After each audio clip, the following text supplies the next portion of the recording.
قبولیت کی طرف چلی گئی، یعنی کہ اس پر ایک مہر لگ گئی. اور اس سے یہ بھی کہا گیا کہ یہ جب دعا مانگ لی جاتی ہے تو یہود کو یہ بڑی گراں گزرتی ہے کہ ان کے لیے بھٹکاوے کی دعا مانگی گئی اور مسلمانوں نے اپنے لیے ہدایت کی دعا مانگی گئی. اسی طریقے سے جب نماز کے لیے کھڑے ہوتے ہیں باجماعت نماز کے لیے، تو آپ نے دیکھا ہوگا کہ جب امام صاحب تلاوت فرماتے ہیں تو اس کے بعد بلند آواز میں آمین کہنا ایک سنت کا عمل ہے جس کو کیا جاتا ہے. بعض مساجد میں نہیں کیا جاتا اور بعض میں کیا جاتا ہے، چلیں یہ ایک الگ مسئلہ ہے، لیکن یہ ہے کہ آمین جب بھی سورہ فاتحہ پڑھی جائے تو اس کے ساتھ یہ الحمدللہ کی جائے. ابھی ہمارے پاس اپروکسیمیٹلی 15 منٹس ہے. آپ کا کوئی بھی سوال ہو تو پھر مجھے بتا دیجیے. میں اسکرین شیئر اسٹاپ کر رہی ہوں. آپ چیٹ پہ کوئی بھی سوال ہے تو پھر مجھ سے پوچھ سکتے ہیں ریگارڈنگ ٹو دس. جو چیز آپ کو نہیں سمجھ آئی یہ وہ. اچھا اس سے پہلے میں ایک چھوٹا سا، جو پچھلی دفعہ ایک بچی نے مجھ سے سوال کیا تھا کہ جوتوں پہ جو موزوں پہ جو مسا ہے اس کے لیے، تو میں نے کہا تھا کہ میں پراپر طریقے سے آپ کو حدیث کی روشنی میں یہ بات بتا دوں گی. تو پہلے میں آپ کو اس کے بارے میں بتا دوں، پھر انشاءاللہ العزیز آپ کا جو بھی سوال ہوتا ہے تو پھر میں آپ لے لیتی ہوں. اچھا، موزوں پہ مسح کے لیے صحیح البخاری کی کتاب الوضو سے یہ حدیث ہے، اور رواہ المسلم کتاب الطہارہ میں بھی باب مسح کے اندر یہ حدیث موجود ہے. حضرت مغیرہ بن شعبہ رضی اللہ تعالیٰ عنہ سے روایت ہے کہ فرمایا کہ میں ایک سفر میں نبی کریم صلی اللہ علیہ وسلم کے ہمراہ تھا. میں جھکا تاکہ آپ کے موزے اتاروں. آپ صلی اللہ علیہ وسلم نے فرمایا انہیں چھوڑیے، رہنے دیجیے، میں نے پاکیزہ صاف پاؤں میں ان کو داخل کیے ہیں. تو آپ صلی اللہ علیہ وسلم نے ان دونوں پر مسح کر لیا. اچھا، سردیاں کیونکہ بڑھ جائیں گی بعض علاقوں میں تو بہت زیادہ شدید ہو جاتی ہے، اور بعض اوقات ایسا ہوتا ہے کہ ہم بار بار وضو کرتے ہیں اور موزے پہن لیتے ہیں. اچھا، اس سلسلے میں جو سب سے زیادہ امپورٹنٹ چیز ہے، اگر آپ نے وضو کرنے کے بعد فوری طور پر موزہ پہن لیا ہے تو آپ اگلے وضو کے اندر اپنے پاؤں کے اوپر والے حصے کے اوپر ہاتھ پھیر سکتے ہیں. یعنی گیلا آپ نے ہاتھ لیا اور موزوں کے اوپر پھیر لیا، نیچے حصے میں نہیں، اوپر والے حصے پہ آپ نے پھیر لیا. جیسے میں نے آپ کو کہا تھا کہ حضرت علی کرم اللہ وجہ نے فرمایا تھا کہ اگر دین، عقل اور رائے کا نام ہوتا تو ہمیں صحیح جو کام ہے وہ ہم کرتے اور پاؤں کے نیچے سے اس کو صاف کرتے، یعنی مٹی اس طرف لگتی ہے. لیکن کیونکہ موزے میں ہوتے ہیں تو اوپری سطح سے ہم کر لیتے ہیں. لیکن اگر آپ نے موزہ اتار دیا اور آپ گھر میں ویسے گھوم رہے ہیں اور اس کے بعد آپ نے دوبارہ جو ہے وضو کرنے کی نیت کی، فٹافٹ موزہ چڑھا لیا اور یہ سوچا کہ نہیں موزے پہ تو مسا ہو سکتا ہے، آپ کا وہ وضو نہیں ہوگا. دوبارہ وضو اسی طریقے سے پاؤں دھو کے کرنا پڑے گا اور پھر دوبارہ آپ موزہ اپنے پاؤں میں پہنیں گے. موزے پہ مدت مسا جو مقیم ہے اس کے لیے 24 گھنٹے ہیں، یعنی 24 آورز میں وہ کر سکتا ہے. موزہ اترنا نہیں چاہیے اس سلسلے میں. اور جو سفر میں ہوتا ہے جسے ہم حضر بولتے ہیں، نہیں سفر ہی بولتے ہیں، حضر گھر میں مقیم کو کہتے ہیں. اچھا، جو حضر میں ہوگا وہ کیا کرے گا، وہ سفر میں جو ہوگا اس کے لیے 3 دن کی یہ مدت ہے. تو اس سلسلے میں پھر کیا جا سکتا ہے. حتیٰ کہ جو ہے جو پھٹے ہوئے موزے ہوتے ہیں جن کے اندر سوراخ وغیرہ ہوتے ہیں اور وہ پہنا ہوا تو اس صورت میں بھی مسا نہیں ہوگا، کیونکہ زمین کی جو مٹی ہے وہ آپ کے تلوے کو پھر بھی لگ رہی ہے. تو یہ وہ اس سوال کا جواب ہے جو بچی نے مجھ سے اس دن پوچھا تھا. اب آپ کا کوئی سوال ہو تو مجھے بتا دیں.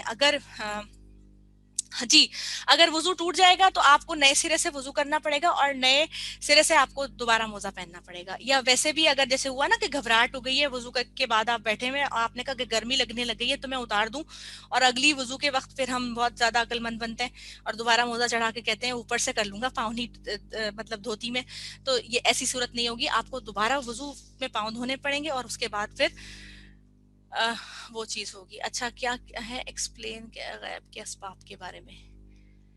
غیب کے اسباب میں کیا چیز ایکسپلین کروں؟ اس کو آپ اسپیسیفائی کریں کیا چیز ہے غیب کے اسباب.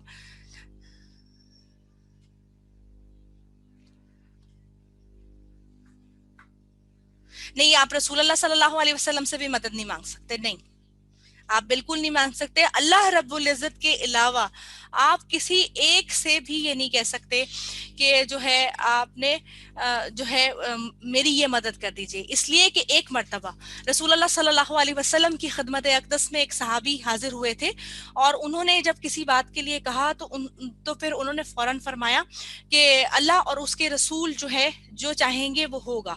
تو اس پر نبی اکرم صلی اللہ علیہ وسلم جو ہے، میں مفہوم حدیث کا بتا رہی ہوں، ایکوریٹ حدیث نہیں ہے، اس پر بھی نبی اکرم صلی اللہ علیہ وسلم نے فرمایا تھا کہ کیا تم مجھے اللہ تبارک و تعالیٰ کے برابر شریک مطلب کرتے ہو کہ نہیں وہ بولو کہ جو اللہ رب العزت چاہیں گے وہ ہوگا. جب ہمارے نبی نے ہمیں یہ بیان فرما دیا کہ ہم ہر چیز میں اللہ رب العزت کی بات کو سنیں گے اور انہیں سے ہی ہر چیز میں مدد مانگیں گے, تو ہم کسی اور سے مدد نہیں مانگ سکتے کسی بھی فارم میں, یہ نہیں کہہ سکتے. اور اسی طریقے سے جو یہ یا کا لفظ ہم استعمال کرتے ہیں کسی بھی نام کے ساتھ, تو اس میں یا کا مطلب ہوتا ہے پکارنے کی سینس میں. جیسے ہم یا اللہ بولتے ہیں تو ہم اے اللہ کر کے مخاطب کر رہے ہوتے ہیں اصل میں. اور اچھا لائک اگر کوئی جاب, دیکھیں اگر کوئی جاب کا پرابلم ہے اور وہ ظاہری طور پر مدد کر سکتا ہے نا آپ کی, تو آپ ظاہری اسباب میں مدد لے سکتے ہیں, ظاہری اسباب کے لیے منع نہیں ہے. آپ کسی سے کہہ بھی سکتے ہیں, وہ کہتے ہیں تعاونوا علی البر والتقوی, کہ نیکی اور تقوی کے کاموں میں ایک دوسرے کی مدد کرو. تو یہ کیا ہے, یہ ایک قسم کی مدد ہے, نیکی کی طرف بڑھنا ہے.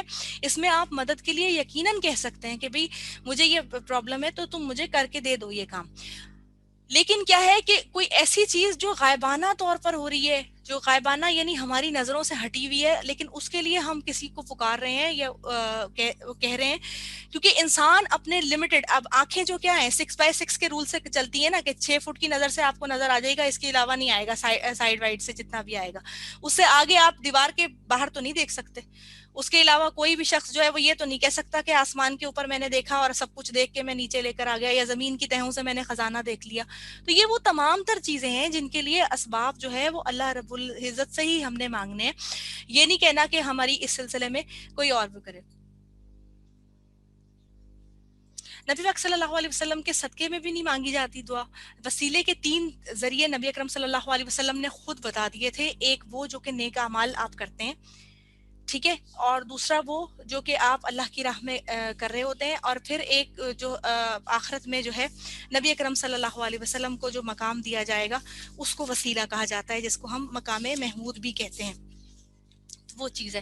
وہ دعا کے لیے جب کہا گیا نا, تو دعا کا ایک اسلوب جو ہمیں سورہ فاتحہ کے تحت بھی پتہ چلا نا, وہ کیا ہے کہ جب بھی ہم دعا کے لیے ہاتھ اٹھائیں تو سب سے پہلے اللہ رب العزت کی حمد و ثنا بیان کریں, کہ اللہ کے جو صفاتی نام جو اللہ رب العزت نے ہمیں بتائے ہیں ان کا ذکر کریں, کہ یا اللہ تو رحمان ہے, رحیم ہے, یا اللہ میں, اور پھر اپنی عجز و انکساری ہم بیان کریں کہ یا اللہ ہم تو نہیں کر سکتے کچھ بھی, ہم بالکل تھک ہار گئے ہیں, ہم اتنے بھی نہیں ہیں کہ ہم اپنے لیے کوئی اسباب کو پیدا کر سکیں. اس کے بعد پھر آپ دعا کر سکتے ہیں. ساتھ میں جو ہے وہ بہترین طور پر جیسے حدیثیں نبی صلی اللہ علیہ وسلم میں آیا کہ ایک صحابی جو دعا مانگ رہے تھے, تو نبی اکرم صلی اللہ علیہ وسلم نے ان سے پوچھا کہ تم دعا میں کیا پڑھتے ہو, تو انہوں نے کہا میں درود شریف پڑھتا ہوں. تو فرمایا کتنا پڑھتے ہو, تو انہوں نے تعداد بتائی ہوگی کہ اس طرح سے میں پڑھتا ہوں. پھر انہوں نے کہا بڑھاؤ, مزید بڑھاؤ, تو پھر بڑھائی گئی. پھر اس کے بعد کہا گیا اور بڑھاؤ, حتیٰ کہ انہوں نے کہا کہ میں اب مکمل طور پر دعا میں ساتھ میں جو ہے وہ درود شریف ہی پڑھوں گا. یعنی کیا مطلب ہوا کہ اللہ کے ساتھ جو ہے وہ جب دعا مانگ رہے ہوں تو آخر میں درود شریف بھی پڑھنا ضروری ہے. اسی طریقے سے جب ہم جو نماز کے بعد کے اذکار پڑھتے ہیں اس میں بھی درود شریف آتا ہے, کہ درود شریف جو ہے نماز کے درمیان میں بھی ہم پڑھتے ہیں اور بعد میں بھی پڑھ لیتے ہیں. لیکن یہ جو بیچ میں صدقے کا سلسلہ ہے یا اس طرح سے کوئی دعا مانگی جاتی ہے, تو اس طرح سے دعا مانگنا ٹھیک نہیں ہے پراپر طریقے سے. یہ انشاءاللہ تعالی جیسے جیسے ہم آگے بڑھتے جائیں گے آپ کو ان باتوں کا جو ہے وہ ساتھ ساتھ انشاءاللہ العزیز جواب خود بخود ملتا جائے گا, کیونکہ اللہ تعالیٰ نے بہت ڈیٹیل سے قرآن الحکیم میں ایک ایک بات کو بیان فرمایا. اور یہ جو احکامات کی جو آ رہی ہیں آگے صورتیں, اس کے اندر تو بڑے واضح طریقے سے بتا دیا اللہ رب العزت نے کہ کس طریقے سے ان لوگوں نے کیا تھا, اب تم ایسے لوگوں میں شامل نہ ہو جانا. اچھا, اس کے ساتھ ساتھ جو ہے میں ایک چھوٹا سا بات آپ لوگوں کو بتا دوں, وہ یہ کہ سب نے اپنا اپنا محاسبہ اس سلسلے میں ضرور خود کرنا ہے. جو ہم کہہ رہے تھے نا کہ ہم ایک ہفتے کے لیے اپنے اپنے محاسبے کا کام خود کریں گے, کوئی آپ کو جج نہیں کر رہا, آپ نے خود اللہ کے ہاں جا کر خود اپنی قبر کا جواب بھی خود دینا ہے اور اللہ کی حضور بھی پیش ہو کے خود جواب دینا ہے. تو اس سلسلے میں جو بات ہے نا وہ یہ والی آپ نے یہ والی دیکھنی ہے کہ مجھے بتائیں کہ میں کہاں کہاں اپنے جو اللہ کے حقوق جو ہیں وہ اس میں کمی کوتاہی کہاں کہاں کر رہی ہوں. ایک یہ چیز, اور ایک یہ ذرا تصور کر کے کریں کہ سوچیں کہ جب ہم روز محشر اللہ کے حضور کھڑے ہوں گے تو کیا میں اس قابل ہوں کہ میں کھڑا ہو سکتا ہوں یا نہیں ہو سکتا. جہاں جہاں کوئی کمی کوتاہی ہے اللہ کے حضور صدقے دل سے ہم توبہ کر لیں, اور توبہ کرنے کے ساتھ ساتھ جو ہے ساتھ میں جو ہے وہ اصلاح کے لیے اللہ سے درخواست کریں کہ اللہ تعالیٰ خود غیب سے مدد فرما دیں. یہ جو ہدایت کے جو تمام تر راستے جو ہوتے ہیں نا یہ اللہ تبارک و تعالیٰ خود ہمارے لیے پیدا کرتے ہیں. اس میں کمال ہمارا نہیں ہوتا کہ ہمیں پتہ چل جائے کہ یہ چیز مجھے مل گئی ہے اب میں اس پر عمل کرنا شروع کر دوں. اور کوئی سوال ہے تو بتا دیں پھر ہم کر لیں میٹنگ اینڈ.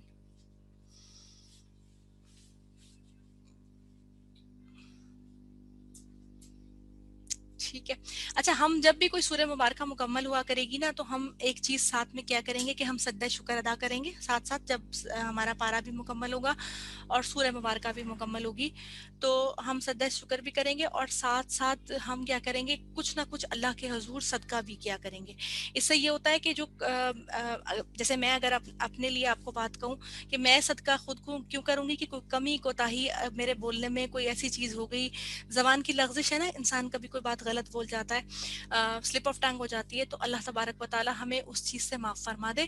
اور آپ اپنے سمجھنے کے لیے کریں گے کہ یا اللہ جو چیز میں نے اگر سیکھی ہے تو میرے فہم کے اندر آ جائے, اور فہم کے اندر چیز جب آتی ہے جب ہم اس کو اپنی زندگی کے اندر امپلیمنٹ کرنا شروع کر دیتے ہیں. عمل دروازہ بجاتا ہے انسان کا, سوری علم دروازہ بجاتا ہے انسان کا, لیکن کیا ہوتا ہے کہ جب تک وہ دروازہ عمل کے ذریعے سے کھول نہیں لیا جاتا تو کیا ہوتا ہے وہ رخصت ہو جاتا ہے. جب وہ چیز بار بار نہیں رپیٹ ہوتی تو نکل جاتی ہے ذہن سے.